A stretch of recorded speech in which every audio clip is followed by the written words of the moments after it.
Pastor, ഞാൻ ചെയ്യാത്തത്, ഞാൻ പറഞ്ഞിട്ടില്ലാത്തത്, ഞാൻ അറിയാത്തൊരു കാര്യം എന്നെക്കുറിച്ച് പറഞ്ഞിരുന്നെങ്കിൽ എനിക്കിത്ര സങ്കടം വരത്തില്ലായിരുന്നു. ഞാൻ കണ്ടിട്ട് കാണാത്തതുപോലെ, കേട്ടിട്ട് കേൾക്കാത്തതുപോലെ പോകുമായിരുന്നു. പക്ഷേ ഇതങ്ങനെയല്ല.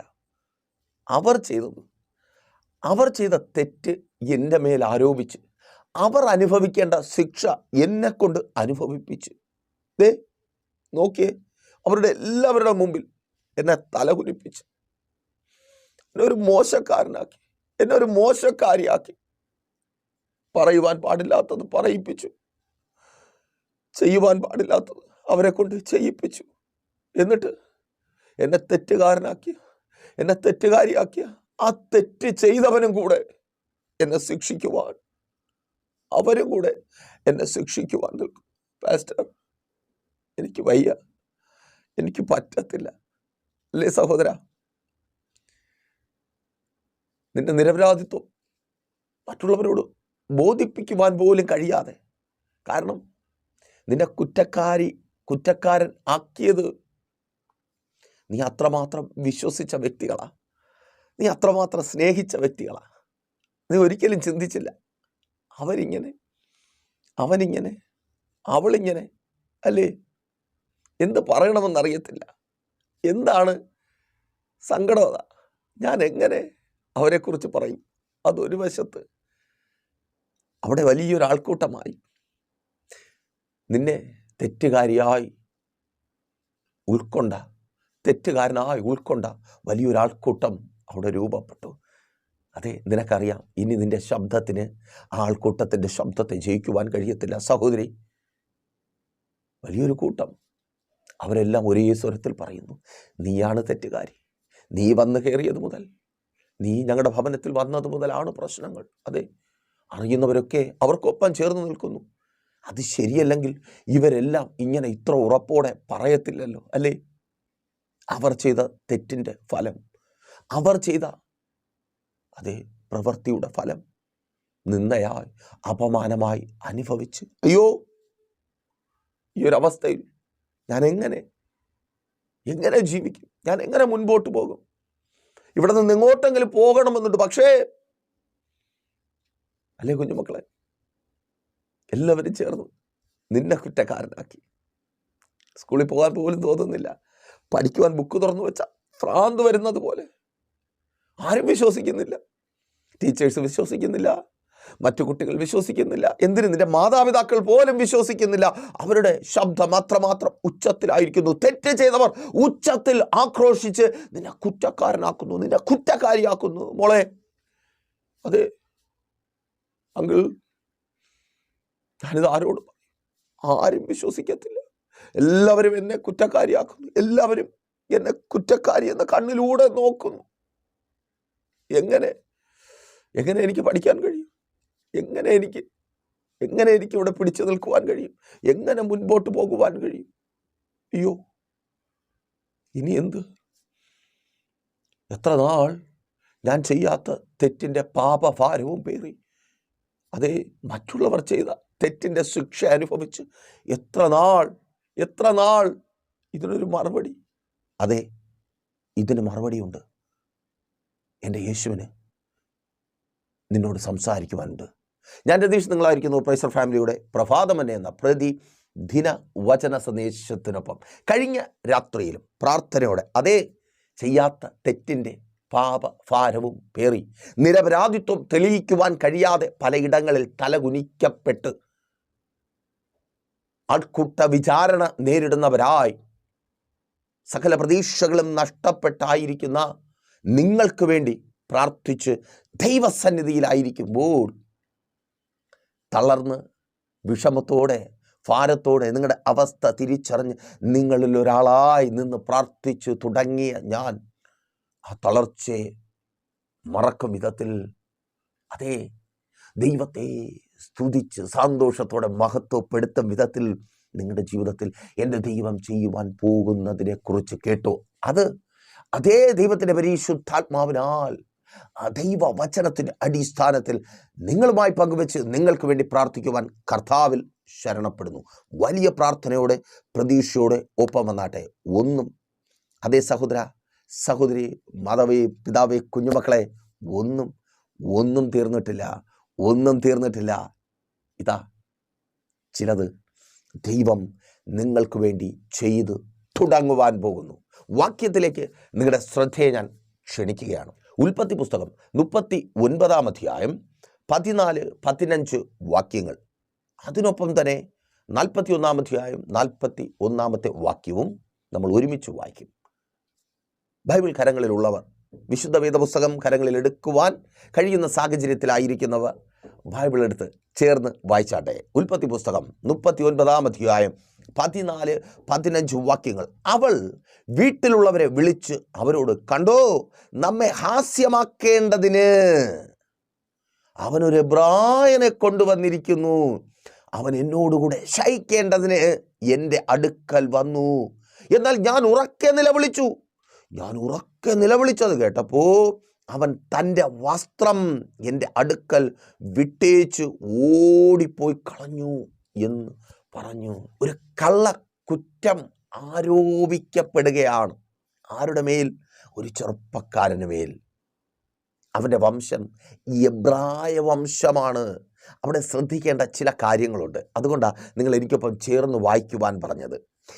ഇവൻ, ശ്രദ്ധിക്കണമേ, ഇവൻ എന്നോട് തെറ്റ് ചെയ്തു എന്ന് മാത്രമല്ല അവൾ ഉറപ്പിച്ചു പറയുന്നത്, ഒരു എബ്രായൻ അവൻ്റെ വംശത്തെ കൂടെ, താങ്ക് യു ലോർഡ്, ആമേൻ, സ്തോത്രം, കുറ്റപ്പെടുത്തുക മാത്രമല്ല, നിന്റെ മേൽ പഴി ചുമത്തുക മാത്രമല്ല, നിന്റെ വംശത്തെ, നിന്റെ മതത്തെ, നിന്റെ വിശ്വാസത്തെ, നിന്റെ ജാതിയെ, നിന്റെ കുടുംബ പാരമ്പര്യത്തെ, നിന്റെ മാതാപിതാക്കളെ, നിന്റെ സഹോദരങ്ങളെ, നിന്റെ ബന്ധുക്കളെ, അതേ സകലരെയും ചേർത്ത് കുറ്റക്കാരനാക്കുന്ന, അതേ അവർ തറപ്പിച്ച് പറയുക, നീ ആ കുടുംബത്തിൽ നിന്ന് വന്നതുകൊണ്ട്, നീ അവൻ്റെ മകളായതുകൊണ്ട്, നീ അവളുടെ മകളായതുകൊണ്ട്, അയ്യോ, എന്നെ കഷ്ടപ്പെട്ട് വളർത്തി എൻ്റെ മാതാപിതാക്കൾ, എനിക്ക് വേണ്ടി ചെയ്യുവാൻ കഴിയുന്നതെല്ലാം ചെയ്ത എൻ്റെ മാതാപിതാക്കൾ, ഇതാ ഞാൻ മുഖാന്തരം, നശിച്ച ഞാൻ മുഖാന്തരം അവർ കൂടെ പൊതുമധ്യത്തിൽ അപമാനിക്കപ്പെടുന്നു. എൻ്റെ അപ്പൻ അപമാനിക്കപ്പെടുന്നു, എൻ്റെ അമ്മ അപമാനിക്കപ്പെടുന്നു, എൻ്റെ കുടുംബം, എൻ്റെ ബന്ധുക്കൾ, ചാർച്ചക്കാർ. അയ്യോ സഹോദരി, നീ കരയുക, നിന്റെ വേദന അതാ. നിന്റെ കുടുംബം അപമാനിക്കപ്പെടുന്നുണ്ട്. ചെയ്യാത്തൊരു തെറ്റിൽ നീ ശിക്ഷ അനുഭവിക്കുന്നത് പോട്ടെ, നിന്റെ കുടുംബം അതിനകത്തേക്ക് വലിച്ചിഴക്കപ്പെടുന്നു. അതെ, ആ കോടതി വരാതെ വക്കീലിനോട് പ്രതിവാദം പറയുവാൻ കഴിയാതെ, നിന്നെ കെട്ടിച്ചു കൊടുത്തവരോട്, അവൻ്റെ വീട്ടുകാരോട് പ്രതിവാദം പറയുവാൻ കഴിയാതെ തലകുനിച്ച് നിൽക്കുന്ന മാതാപിതാക്കളെ കണ്ട് സങ്കടത്തോടെ ആയിരിക്കുന്നു. കേൾക്ക്, നീ മുഖാന്തരം അവർ തലകുനിച്ചു എന്ന് നീ ചിന്തിച്ച് ഭാരത്തോടെ ആയിരിക്കുന്നുവെങ്കിൽ, നീ മുഖാന്തരം എൻ്റെ ദൈവം അവരുടെ തല ഉയർത്തുവാൻ പോകുക. താങ്ക് യു ലോർഡ്, യേശുവിൻ നാമത്തിൽ അതങ്ങനെ സംഭവിക്കുന്ന കൃപയ്ക്കായി. അമ്മേൻ. നീ മുഖാന്തരം അവരുടെ മുഖത്തു നിന്നും നിനക്കത് വായിച്ചെടുക്കുവാൻ കഴിയുന്നുണ്ട്. അത് നിന്നെ വേദനിപ്പിക്കുന്നുണ്ട്. സഹോദരി, നീ മുഖാന്തരം ഇതുപോലൊരു മകളെ ഞങ്ങൾക്ക് കിട്ടിയതുകൊണ്ട്, ഇതുപോലൊരു മകനെ ഞങ്ങൾക്ക് കിട്ടിയതുകൊണ്ട് നിൻ്റെ മാതാപിതാക്കൾ പറയുവാൻ പോകുക, നിൻ്റെ കുടുംബം പറയുവാൻ പോകുക. എവിടെയൊക്കെ നീ മുഖാന്തരം തല കുനിച്ചുവോ, ആരുടെയൊക്കെ മുമ്പിൽ നിൻ്റെ മാതാപിതാക്കൾ, നിൻ്റെ കുടുംബം തല കുനിച്ചുവോ, അവിടെയൊക്കെ ഇവൾ മുഖാന്തരം, അതെ, ഇങ്ങനെ ഒരു മകൾ ഞങ്ങൾക്കുള്ളതുകൊണ്ട് ഞങ്ങൾക്ക് ഇങ്ങനെ നിൽക്കുവാൻ പറ്റിയെന്ന് എൻ്റെ ദൈവം അവരുടെ വായ് കൊണ്ട് പറയിപ്പിക്കുവാൻ പോകുക. ഏറ്റെടുത്ത് പ്രാർത്ഥിക്കുക. മക്കളെ, പ്രിൻസിപ്പലിന്റെ റൂമിൽ ഒന്നകത്ത് കയറുവാൻ കഴിയാതെ എത്തി നോക്കി പുറത്ത് നിൽക്കുന്ന നിന്റെ മാതാപിതാക്കളെ കണ്ട് ഉള്ളു നീറുന്നുണ്ട്. ആമേൻ. നീ ചെയ്ത തെറ്റിനല്ല നീ ശിക്ഷ അനുഭവിക്കുന്നതും അവർ, ആമേൻ, കുറ്റവാളികളെ പോലെ നിന്റെ മാതാപിതാക്കൾ നിൽക്കുന്നതും, കുറ്റവാളികളെ പോലെ നിന്റെ മാതാപിതാക്കൾ ട്രീറ്റ് ചെയ്യപ്പെടുന്നതും, നിനക്ക് നിന്റെ നിരപരാധിത്വം തെളിയിക്കുവാൻ കഴിയുന്നില്ല. അവർ ഉള്ളം കൊണ്ട് വേദനിക്കുന്നുണ്ട്, ശപിക്കത്തില്ല, പക്ഷെ അവർ വേദനിക്കുന്നുണ്ട്. എന്നാലും ഞാൻ കഷ്ടപ്പെട്ട് വളർത്തിയ മകൾ മുഖാന്തരം ഇങ്ങനെ തലകുനിയേണ്ട ഒരു അവസ്ഥ വന്നല്ലോ. ആ ചിന്ത നിന്നെയും വേദനിപ്പിക്കുന്നുണ്ട്. നിന്നോട് പറയുവാൻ ദൈവത്തിൻ്റെ പരിശുദ്ധാത്മാവ് എന്നോട് പറയുന്നു, നീ മുഖാന്തരം എവിടെ വാതിൽക്കൽ നിന്ന് എത്തി നോക്കുന്ന അനുഭവത്തിൽ അവർ ആയിരുന്നോ, അവിടെ ഒക്കെ എൻ്റെ ദൈവം നീ മുഖാന്തരം അവരുടെ തല നിവർത്തുവാൻ പോകുക. താങ്ക് യു ലോർഡ്, യേശുവിൻ നാമത്തിൽ. നിന്നെപ്പോലൊരു മകളെ പ്രസവിച്ചതുകൊണ്ട്, നിന്നെപ്പോലൊരു മകനെ ജനിപ്പിച്ചതുകൊണ്ട് ഞങ്ങൾക്ക് ഇങ്ങനെ ഒരു ഭാഗ്യമുണ്ടായെന്ന് നിന്റെ മാതാപിതാക്കൾ പ്രിയ മാതാവേ, പിതാവേ, നിന്റെ മകനെക്കുറിച്ച്, നിന്റെ മകളെക്കുറിച്ച് ഇന്ന് നല്ലതൊന്നും പറയുവാനും കേൾക്കുവാനുമില്ലാത്ത നിന്റെ മകനെക്കുറിച്ച്, നിന്റെ മകളെക്കുറിച്ച് നീ അത് പറയുവാൻ പോകുക. എൻ്റെ ദൈവം നിന്റെ നാവ് കൊണ്ട് അത് പറയിപ്പിക്കും. വിശ്വസിക്കുന്നുവെങ്കിൽ ഏറ്റെടുത്ത് പ്രാർത്ഥിക്ക്. നീ പറയുവാൻ പോകുക, ഇങ്ങനെ ഒരു മകൻ എനിക്ക് ജനിച്ചത് കൊണ്ട്, ഇവൾക്ക് എൻ്റെ ഉദരം ഞാൻ കൊടുത്തത് കൊണ്ട്, ഇവന് വേണ്ടി, ഇവൾക്ക് വേണ്ടി എൻ്റെ ജീവിതം ഞാൻ മാറ്റിവെച്ചത് കൊണ്ട് ഞാൻ ഈ വിധത്തിൽ അനുഗ്രഹിക്കപ്പെട്ടു എന്ന്, അതേ സ്തോത്രം, യേശുവിൻ നാമത്തിൽ നീ പറയുവാൻ പോകുക. ആമേൻ. സ്തോത്രം. നോക്കൂ, അവൻ്റെ വംശം കുറ്റക്കാരനായി മാറിയിരിക്കുന്നു. തീർന്നില്ല. അവിടെ നിങ്ങൾ ശ്രദ്ധിക്കേണ്ട മറ്റൊരു പദമുണ്ട്. അവൻ ആ തുടക്കം ഇങ്ങനെയാണ് 14, നമ്മെ ഹാസ്യമാക്കേണ്ടതിന് അവൻ ഒരു എബ്രായനെ കൊണ്ടുവന്നു. ആര്? പോത്തിഫോർ എന്ന അകമ്പടി നായകൻ, ഈ സ്ത്രീയുടെ ഭർത്താവ്. ആമേൻ. അപ്പോ ഇവൻ അവിടെ ഒരു അവസരം കൊടുത്തവനെയും കൂടെ കുറ്റക്കാരനാക്കി മാറ്റിയ. സ്തോത്രം. നിന്നെ ആ വീട്ടിലോട്ട് കെട്ടിച്ചു വിടുവാൻ കാരണമായ ആ ആലോചനയും കൊണ്ടുവന്ന അവരൊക്കെ ഇപ്പോൾ ഒളിച്ചു കിടക്കുക. സ്തോത്രം. തിരിച്ചറിയുന്നവർക്ക് ഞാൻ ദൈവത്തെ സ്തുതിക്കുന്ന. ആമേൻ. ഞാനത് അറിഞ്ഞിട്ടുള്ളതാ. ഞാനാരുടെ കല്യാണം നടത്തിയില്ല. ഞങ്ങളെ കല്യാണം നടത്താൻ വേണ്ടി നിന്ന ആൾ. എൻ്റെ കല്യാണമൊക്കെ കഴിഞ്ഞ് കുറേ കാലം കഴിഞ്ഞ് എൻ്റെ സ്വഭാവമൊക്കെ പുറത്തു വന്നപ്പോൾ പുള്ളി ഒളിച്ച വിജിയുടെ വീട്ടുകാരുടെ മുമ്പ് നടന്നേ. അങ്ങോട്ടൊന്നും പോകത്തേയില്ല. പുള്ളി ഒരു പാസ്റ്ററായിരുന്നു. അപ്പോൾ പപ്പ മീറ്റിങ്ങൊക്കെ മറ്റു കാര്യങ്ങൾക്ക് പോകുമ്പോൾ പുള്ളി ഏത് വഴിക്കൊക്കെയാണ് ഓടി രക്ഷപ്പെടുന്നതെന്ന് പുള്ളിക്ക് പോലും അറിയത്തില്ല. പുള്ളി മുഖാന്തരം ഞാൻ തെറ്റ് ചെയ്തിട്ടാ. ഇവിടെ അങ്ങനെയല്ല, നീ ഒരു തെറ്റും ചെയ്തില്ല, പക്ഷേ നീ ആ ഭവനത്തിലേക്ക് വന്നു കയറുവാൻ ഇടയായി തീർന്നവർ പോലും കുറ്റക്കാരിയായി മാറ്റപ്പെടുന്ന അവസ്ഥ. നോക്കൂ, എത്രമാത്രം വൈരാഗ്യം, എത്ര അല്ലേ സഹോദര. നിന്നെ അവിടെ കൊണ്ടുചെന്ന, നിനക്കവിടെ ജോലി വാങ്ങിച്ചു തന്ന, നിനക്കൊപ്പം നിന്നവരെയൊക്കെ അതെ ആ കുറ്റത്തിന് കീഴിലാക്കിയ, അവരെല്ലാം തെറ്റുകാരെന്ന് പറഞ്ഞ്. അപ്പോൾ അവർ തന്നെ ചോദിക്കുക, ഞങ്ങൾ ഇതിനാണോ നിന്നെ ഇവിടെ കൊണ്ടുവന്നത്? ഞങ്ങൾ ഇതിനാണോ നിനക്കൊപ്പം നിന്നത്, നിന്നെ സഹായിച്ചത്? നിനക്ക് പറയാൻ പറ്റുന്നില്ല അല്ലേ? എങ്ങനെ പറഞ്ഞ് ഫലിപ്പിക്കും അറിയത്തില്ല. അവർ വലിയൊരു കൂട്ടമായി. ആമേൻ. നിങ്ങളൊരു പഴഞ്ചൊല്ല് കേട്ടിട്ടില്ലേ? സത്യം ഉടുപ്പിട്ടിറങ്ങുമ്പോൾ കള്ളം എത്തേണ്ട സ്ഥാനത്ത് എത്തിയിരിക്കും. ഒരിക്കൽ കൂടി, സത്യം വീട്ടിൽ നിന്ന് ഉടുപ്പിട്ടിറങ്ങുമ്പോൾ കള്ളം എത്തേണ്ട സ്ഥാനത്ത് എത്തിയിരിക്കും. കാരണം കള്ളം ചെയ്യുന്നവർ വെൽ പ്ലാൻഡ് ആയിരിക്കും, അവർ പ്രിപ്പയർ ആയിരിക്കും. അവർക്കറിയാം എങ്ങനെ ആ കള്ളം മറ്റൊരാളുടെ തലയിൽ കെട്ടിവെക്കണം, എങ്ങനെ രക്ഷപ്പെടണം, എങ്ങനെ. അയ്യോ ദൈവദാസനെ, അപ്പോൾ ഞങ്ങളുടെ ഗതി ഇതും അവരുടെ ഗതി അതും. അയ്യോ, അങ്ങനെ വിഷമിക്കേണ്ടതേ. വഴിയെ പറയാം. നോക്കിയേ, എല്ലാവരും കൂടെ കുറ്റം പറയുക. തെറ്റ് ചെയ്ത് ആ തെറ്റ് നിന്റെ മേലിട്ട് ശിക്ഷ അനുഭവിക്കേണ്ടവർ മാറി നിന്ന് കുറ്റം പറയുന്നു. ഒരു വലിയ കൂട്ടം അവരോടൊപ്പം കൂടി, നിനക്കൊപ്പമായിരുന്നവരൊക്കെ അവരോടൊപ്പം കൂടി. ഇപ്പോൾ ഇന്നലകളിൽ നിന്നെ സഹായിച്ചവർ കൂടെ നീ മുഖാന്തരം തലകുനിയേണ്ട അവസ്ഥ. അത് വല്ലാത്തൊരവസ്ഥയാണ് അല്ലേ? അതാ ഏറ്റവും വലിയ സങ്കടം. വേണ്ട, എങ്ങനെയെങ്കിലും ഇവിടെ നിന്ന് പോയാൽ മതി. എന്തിനാ ഞാൻ കാരണം അവരൂടെ, ആ നല്ല മനുഷ്യർ കൂടെ തലകുനിക്കുന്നത്, ആ നല്ല മനുഷ്യർ കൂടെ ഞാൻ കാരണം ഒരു അപമാനം അല്ലേ? മറ്റുള്ളവരെല്ലാം നീ മുഖാന്തരം അപമാനിക്കപ്പെടുന്നു. ഞാൻ മുഖാന്തരം എൻ്റെ ഭാര്യ, ഞാൻ മുഖാന്തരം എൻ്റെ ഭർത്താവ്, ഞാൻ മുഖാന്തരം എൻ്റെ മക്കൾ. ഞാനങ്ങ് പോയാൽ എൻ്റെ ജീവിതമില്ലാതായ ആർക്കും ഒരു നോ. സ്തോത്രം. ഇതൊന്നിൻ്റെ അവസാനമല്ല, ഇത് ചിലതിൻ്റെ തുടക്കമാണ്. താങ്കിലോട്ട് തിരിച്ചറിയുന്നവർക്കായി ഞാൻ ദൈവത്തെ സ്തുതിക്കുന്നു. ആമേൻ. ഇത് ചിലതിൻ്റെ തുടക്കമാണേ സഹോദര, ഇത് ചിലതിൻ്റെ തുടക്കമാണ്. സഹോദരി, ഇത് ചിലതിൻ്റെ തുടക്കമാണ്. പൊന്നുമകളെ, ഇത് ചിലതിൻ്റെ തുടക്കമാടാ. ആമേൻ. ഒന്നും തീർന്നിട്ടില്ല. അതൊക്കെ ചില കാര്യങ്ങൾ കൂടി അവിടെ നിന്ന് പറയേണ്ടതുണ്ട്. അപ്പോൾ ഇനി ഈ ബാലകൻ ഇവളോട് എങ്ങനെയായിരുന്നു? ഇവൾ അവനെക്കുറിച്ചൊരു കുറ്റം പറഞ്ഞു. തൊട്ട് മുകളിലോട്ട് വായിച്ചു നോക്കിയാൽ നിങ്ങൾക്ക് തന്നെ മനസ്സിലാക്കുവാനായിട്ട് കഴിയും. ഞാൻ പറയുന്ന സംഭവം വാക്യം വായിച്ചു തുടങ്ങിയപ്പോൾ തന്നെ നിങ്ങളുടെ ഉള്ളിലെത്തി. യോസേഫിനെ കുറിച്ചാണ് പറയുന്നത്. ആ എബ്രായൻ യോസേഫാണ്. 39-ാം അധ്യായം 2-ാമത്തെ വാക്യം വായിക്കുമ്പോൾ നിങ്ങൾക്ക് അവിടെ കാണുവാൻ കഴിയും. യോസേഫ് ഭക്തൻ, അവൻ മുഖാന്തരം അവനെ ആ ഭവനത്തിനകത്ത് വില കൊടുത്ത് വാങ്ങിക്കൊണ്ടുപോയ മിസ്രീമ്യൻ, അവൻ്റെ ഭവനം, അവൻ കടന്നുപോയ ഭവനം, അത് അനുഗ്രഹിക്കപ്പെട്ടു. അർത്ഥം യോസേഫ് അവർക്ക് നല്ലവനായിരുന്നു. യോസേഫ് അവർക്ക് ഗുണകരമായത് മാത്രം ചെയ്തു. യോസേഫ് അവർക്ക് പ്രയോജനപ്രദമായിരുന്നു. യോസേഫ് അവർക്ക്, അതെ, നിന്റെ സങ്കടം അത് തന്നെ. നീ ആർക്കും ഒരു ദ്രോഹം ചെയ്തില്ലെന്ന് മാത്രമല്ല, നീ അവിടെ വിശ്വസ്തയോടെ നിന്നു. അല്ലേ സഹോദരി? ഈ ഇന്ന് കുറ്റം പറയുന്ന എല്ലാവരുടെ കാര്യവും നീ തന്നെ നോക്കി. അവർ ആശുപത്രിയിലായപ്പോഴും. അമേൻ. എൻ്റെ ഭാര്യയുടെ ഏറ്റവും വലിയ സങ്കടം അതാ.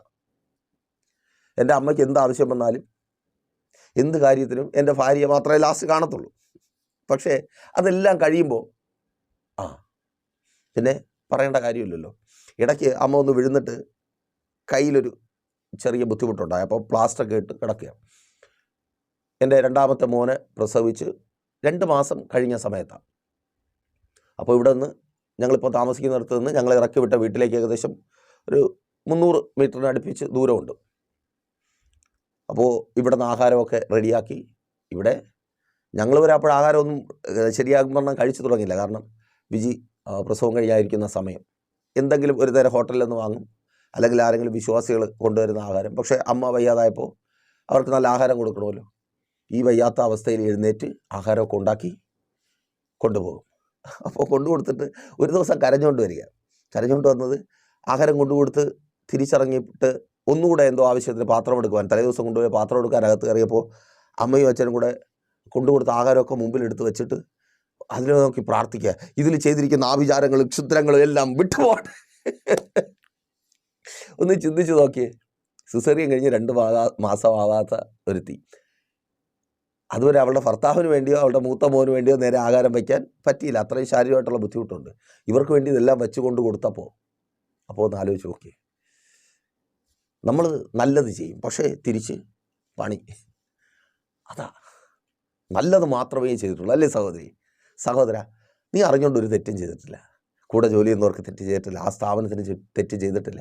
അല്ലേ മക്കളെ? നിങ്ങളുടെ കൂടെ ഉള്ളവർക്ക് നിങ്ങളൊരു തെറ്റും ചെയ്തിട്ടില്ല. നല്ലത് മാത്രം.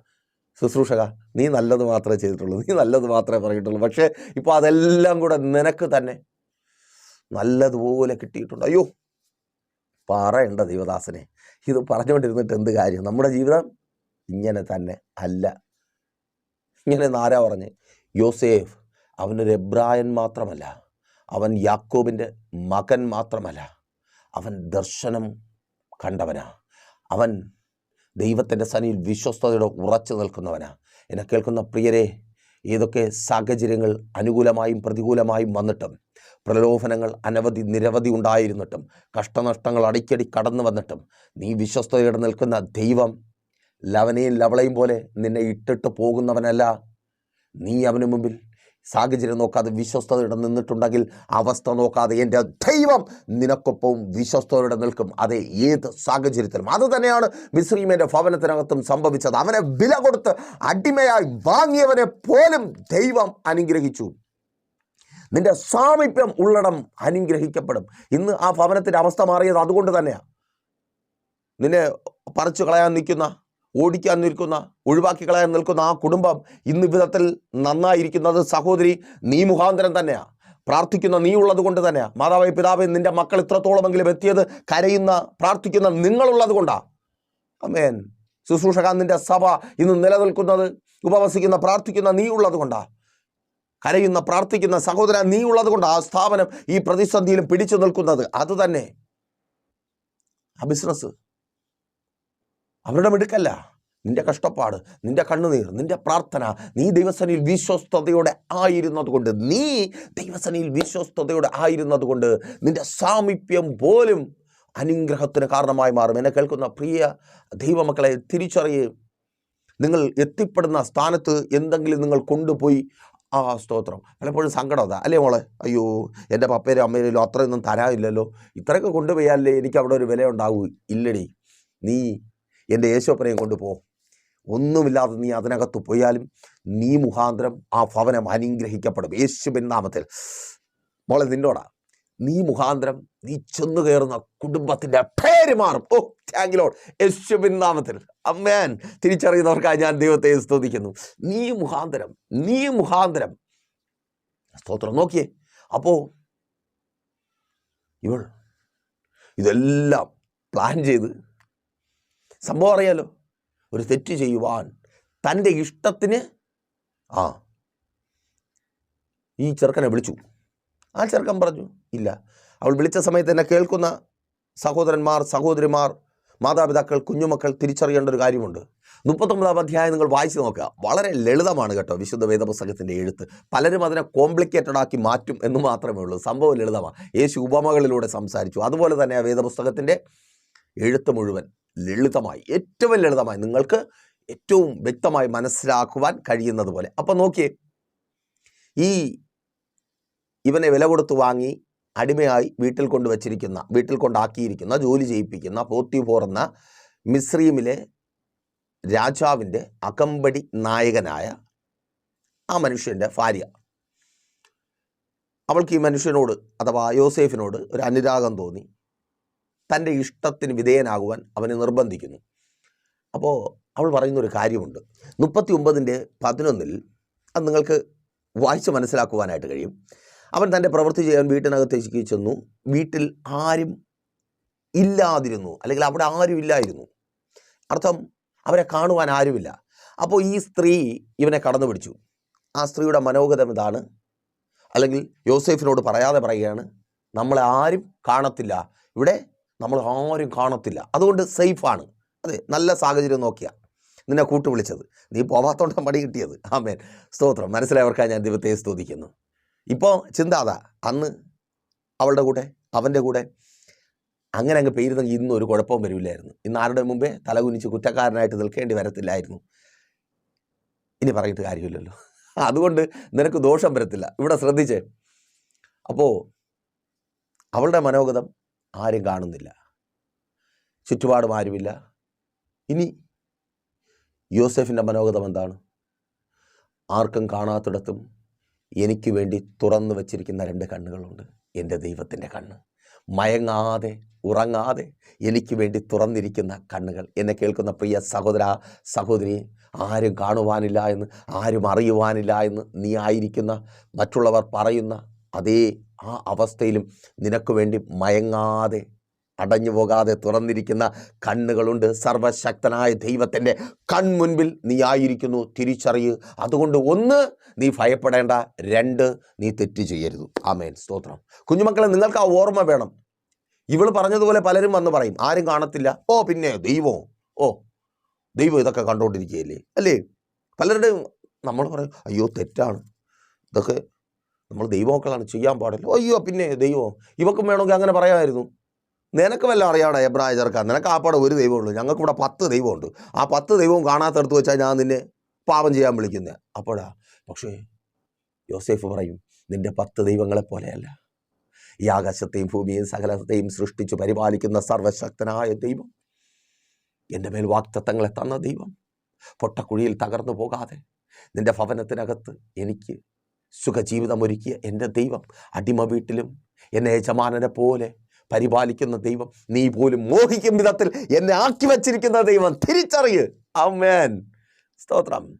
അവന് നിന്റെ അടുത്ത് വന്നു എങ്കിൽ അതിന് തക്കവണ്ണം നിന്നെ ആക്കി വച്ചിരിക്കുന്ന ഒരു ദൈവം, ആ ദൈവം എത്ര വലിയവനാ, ആ ദൈവത്തോടാണ് പാപം ചെയ്യുന്നത്. യോസേഫ് പറയും, എൻ്റെ ദൈവത്തോട് ഞാൻ മഹാപാപം ചെയ്യത്തില്ല. അതിൻ്റെ ഫലമായിട്ട് നീ ഇനിയിപ്പോൾ എന്നെ എന്തൊക്കെ ചെയ്താലും, എനിക്ക് എന്ത് ദ്രോഹം ചെയ്താലും യോസേഫിന് അറിയാം, ഞാൻ വഴങ്ങിയില്ലെങ്കിൽ എനിക്കിത് പണിയാവും, ഞാൻ അതിൻ്റെ ശിക്ഷ അനുഭവിക്കേണ്ടി വരും. പക്ഷേ യോസേഫ് പറയുക, എന്ത് ശിക്ഷ അനുഭവിച്ചാലും ഞാൻ എൻ്റെ ദൈവത്തോട് തെറ്റ് ചെയ്യത്തില്ല, എൻ്റെ ദൈവത്തോട് തെറ്റ് ചെയ്യത്തില്ല. എന്നെ കേൾക്കുന്ന കുഞ്ഞുമക്കളെ, എന്നെ കേൾക്കുന്ന സഹോദരി സഹോദരന്മാരെ, മാതാപിതാക്കളെ, നിങ്ങൾക്ക് ആ ബോധ്യം വേണം. ദൈവം നിങ്ങളെ കാണുന്നുണ്ട്. അവൻ്റെ കണ്ണുകളെ അവനെ ഒളിച്ച് നിങ്ങൾക്കൊന്നും ചെയ്യുവാൻ കഴിയത്തേ ഇല്ല. അതൊക്കെ അപ്പോൾ യോസേഫ് അത് തിരിച്ചറിയുകയാണ്, എൻ്റെ ദൈവം ഏതവസ്ഥയിലും എന്നെ കാണും. ആ തിരിച്ചറിവിൽ നിന്നുകൊണ്ട് യോസേഫ്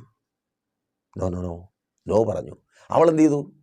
ആൾക്കാരെ വിളിച്ചു കൂട്ടി ഇവനെ തെറ്റുകാരനാക്കി നേരെ കാരാഗൃഹത്തിലേക്ക് അയച്ചു. അതുതന്നെ ശിക്ഷ. തലകുനിച്ച് ഒന്നും ആരോട് പറയാൻ? പോത്തിഫറിനോട് പറഞ്ഞാൽ പോത്തിഫർ വിശ്വസിക്കുമോ? മറ്റുള്ളവരോട് പറഞ്ഞാൽ കാരാഗൃഹം.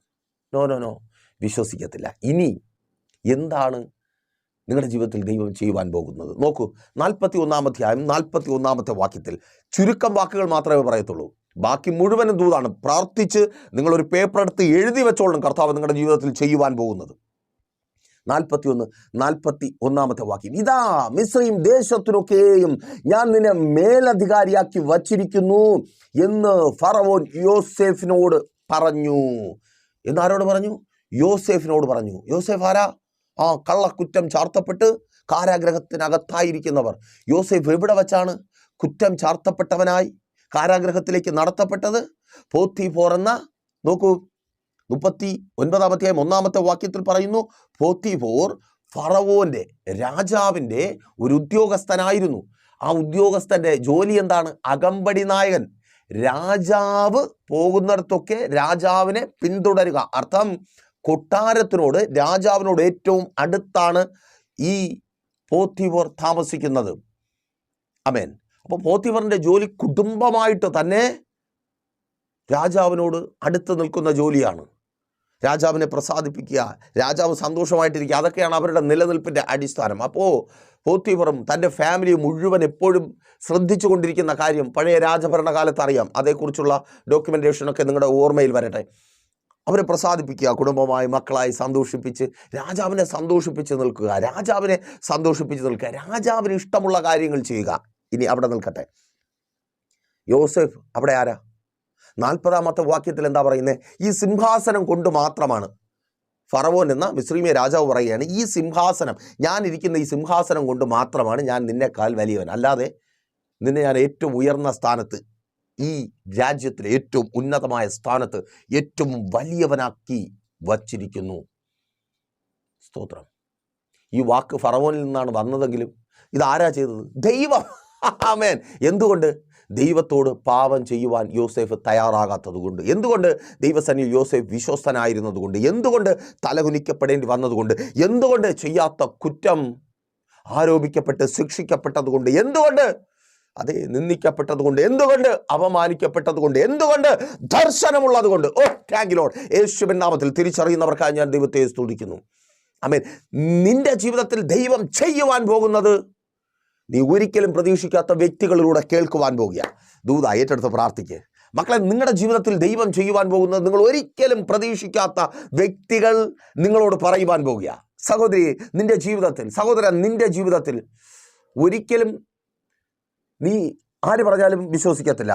ആ സ്ഥാപനത്തിലെ ആ വ്യക്തി, നിന്റെ ബോസ് അല്ലെങ്കിൽ ആ ഉയർന്ന പൊസിഷനിലുള്ള ആൾ നിന്നോട് സംസാരിക്കുവാൻ പോകുക. ദൂത ഏറ്റെടുത്ത് പ്രാർത്ഥിക്കുക യേശുവിൻ നാമത്തിൽ. അതങ്ങനെ സംഭവിക്കുന്ന കൃപയ്ക്കായി നീ പ്രതീക്ഷിക്കാത്ത വ്യക്തികൾ നിന്നോട് സംസാരിക്കുവാൻ പോകുക. അവർക്കൊപ്പം നിനക്ക് കസേര ഇട്ട് തരുവാൻ പോകുക, സീറ്റ് തരുവാൻ പോകുക. ഓ, ചില സ്ഥാനങ്ങളിൽ കർത്താവ് നിന്നെ കൊണ്ടുചെന്ന് ഇരുത്തുവാൻ പോവുക. ആമേൻ. സ്തോത്രം.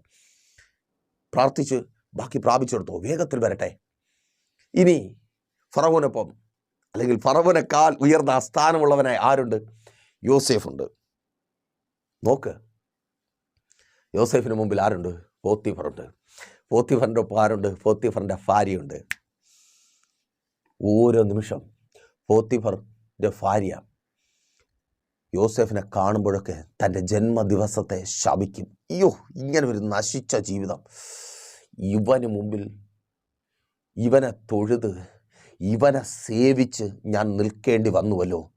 ദൂത, ചെയ്യാത്ത തെറ്റ് നിൻ്റെ മേൽ ആരോപിച്ചവർ, ആ ശിക്ഷ നിന്നെക്കൊണ്ട്, ആ തെറ്റിൻ്റെ ശിക്ഷ നിന്നെക്കൊണ്ട് അനുഭവിച്ചവർ നിന്നെ തൊഴുത് നിൽക്കുമെന്ന് പറഞ്ഞാൽ ഇത് മാനുഷിക വാക്കല്ല, എൻ്റെ ദൈവം നിന്നോട് പറയുന്നതാ. വിശ്വാസത്തോടെ ഏറ്റെടുത്ത് പ്രാർത്ഥിക്കുക. അവർ തൊഴുത് നിൽക്കും. സഹോദര, സഹോദരി, അവിടെ അവർ തൊഴുത് നിൽക്കും. സഹോദരി, നിൻ്റെ കുടുംബത്തിനകത്ത് നിനക്ക് വിരോധമായി ഇല്ലാത്തത് പറഞ്ഞ് അവർ ചെയ്ത തെറ്റുപോലെ നിൻ്റെ തലമേൽ കെട്ടിവെച്ച് നിന്നെ തലകുനിപ്പിച്ച് അവർ നിനക്ക് മുമ്പിൽ തൊഴുത് നിൽക്കും. അവരുടെ ജന്മദിവസത്തെ അവർ ശപിക്കും. ഞാൻ ജനിച്ചു പോയല്ലോ, നിന്നെ കാണുമ്പോഴൊക്കെ അവർ സ്വയം ശപിക്കുവാൻ തക്കവണ്ണം എൻ്റെ ദൈവം നിന്നെ അവരുടെ മുമ്പിൽ ഏറ്റവും മാനിക്കും. ഓ താങ്ക് യു ലോർഡ്. നന്ദി കർത്താവേ. മക്കളെ, സ്തോത്രം. അവർ സ്വയം ചെറുതാകും. ഞാൻ ഇവനെ അവിശ്വസിച്ചുവല്ലോ, ഇവളെ അവിശ്വസിച്ചുവല്ലോ, ഇവളെ കുറ്റം പറഞ്ഞുവല്ലോ.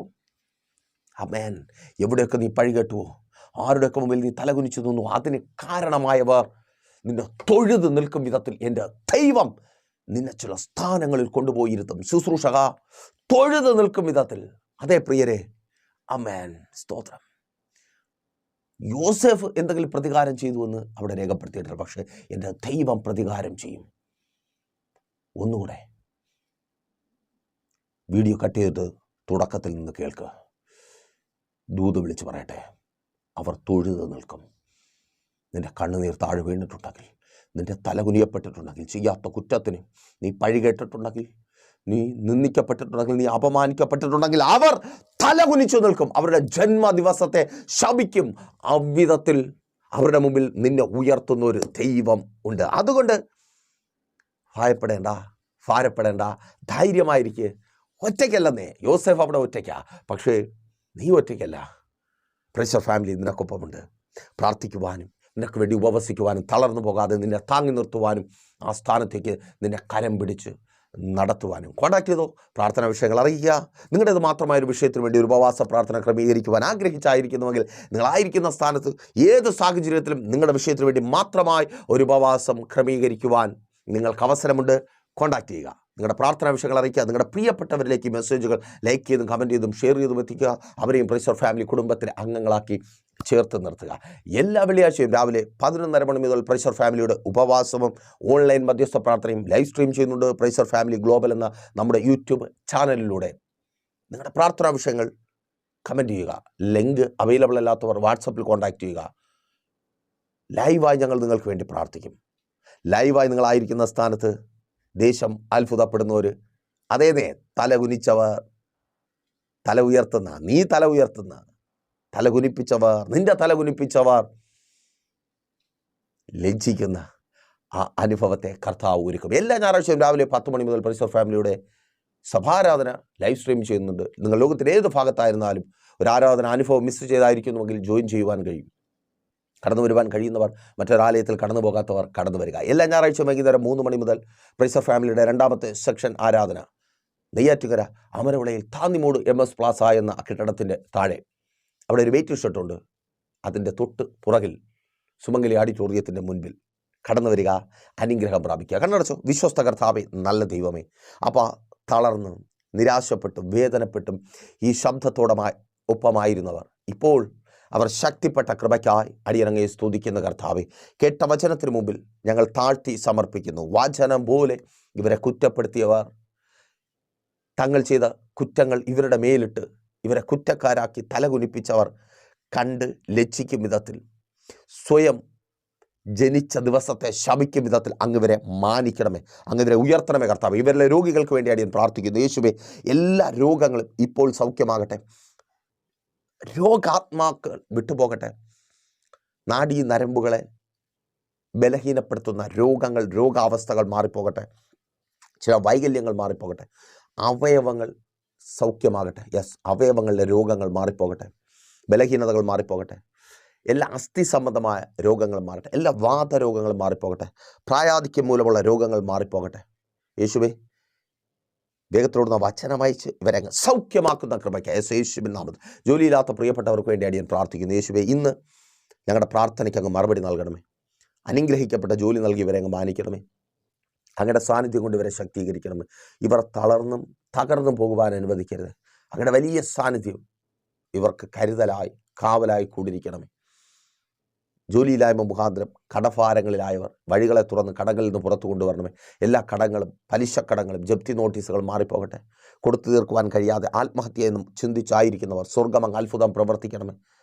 മരിച്ചു പോകാതിരിക്കേണ്ടതിന്, ജീവിച്ചിരിക്കേണ്ടതിന് ഇവർക്ക് മുമ്പിൽ അങ്ങ് വഴി തുറക്കണമേ. ഇവർ നന്മ കാണട്ടെ. ഇവർക്ക് ലഭിക്കേണ്ട നന്മകൾ, ആനുകൂല്യങ്ങൾ, അനുഗ്രഹങ്ങൾ ഇവരിലേക്ക് എത്തട്ടെ. നന്മകളെ തടഞ്ഞു വയ്ക്കുന്ന എല്ലാ പോരുകളും അഴിഞ്ഞു മാറട്ടെ. ഈ ജനം അനുഗ്രഹിക്കപ്പെടട്ടെ. മക്കൾക്ക് വേണ്ടി ഞങ്ങൾ പ്രാർത്ഥിക്കുന്നു കർത്താവ്. അവരുടെ വിദ്യാഭ്യാസം അനുഗ്രഹമായി തീരട്ടെ. മുൻപോട്ടുള്ള ജീവിതം അനുഗ്രഹമായി തീരട്ടെ. ഭാവി ജീവിതം അനുഗ്രഹമായി തീരട്ടെ. വിവാഹ ബന്ധങ്ങൾ അനുഗ്രഹമായി തീരട്ടെ. യേശുവേ, ഉപരിപഠന സാഹചര്യങ്ങൾ ഒരുങ്ങട്ടെ. പരീക്ഷകളുടെ റിസൾട്ട് ഉണ്ടാകട്ടെ. രാജ്യങ്ങളുടെ വാതിലുകൾ ഇവർക്ക് മുമ്പിൽ തുറക്കപ്പെടട്ടെ. വിസകൾക്കായി വെയിറ്റ് ചെയ്യുന്ന കുഞ്ഞുമക്കളുണ്ട്, സഹോദരങ്ങളുണ്ട്. വിസകൾ വരട്ടെ. ഇക്കാമകൾ അടിച്ചു കിട്ടട്ടെ. ജോലി സാഹചര്യങ്ങൾ അനുകൂലമായി തീരട്ടെ. പല രാജ്യങ്ങളിലേക്കും കടന്നു പോകുവാൻ ആഗ്രഹിച്ചായിരിക്കും. രാജ്യങ്ങളിൽ നിന്ന് രാജ്യങ്ങളിലേക്ക് സ്വർഗ്ഗമങ്ങ് പ്രവർത്തിക്കുന്ന കൃപയ്ക്കായി എല്ലാ നിയമ തടസ്സങ്ങളും മാറിപ്പോകട്ടെ.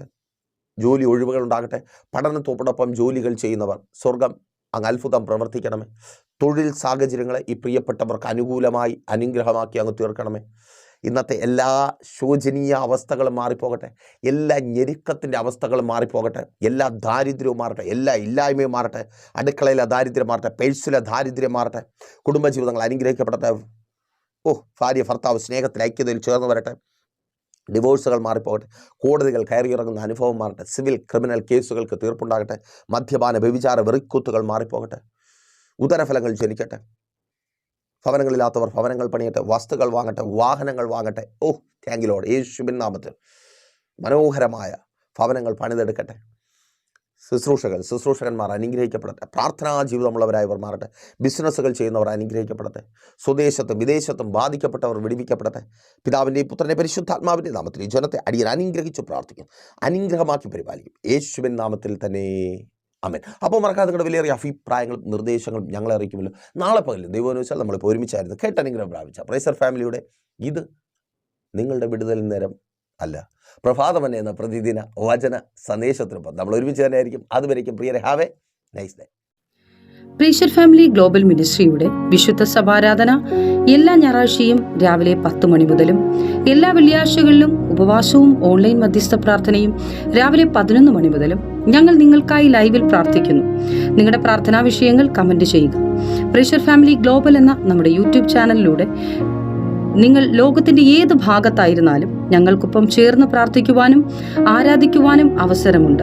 നേരിട്ട് ആരാധനയിൽ പങ്കെടുക്കുവാനും വിടുതൽ പ്രാപിക്കുവാനും ആഗ്രഹിക്കുന്നവർ ഞായറാഴ്ച രാവിലെ കാർഷിക കോളേജിനടുത്ത് കാക്കാമുല ചാമ്പവിളയിലെ പ്രൈസർ ഫാമിലി വർഷിപ്പ് സെന്ററിലേക്കും ഞായറാഴ്ച വൈകുന്നേരം 3 മണിക്ക് നെയ്യാറ്റിൻകര അമരവിള താന്നിമൂട് സുമംഗലി ഓഡിറ്റോറിയത്തിന് സമീപമുള്ള MS പ്ലാസയിലേക്കും കടന്നു വരിക.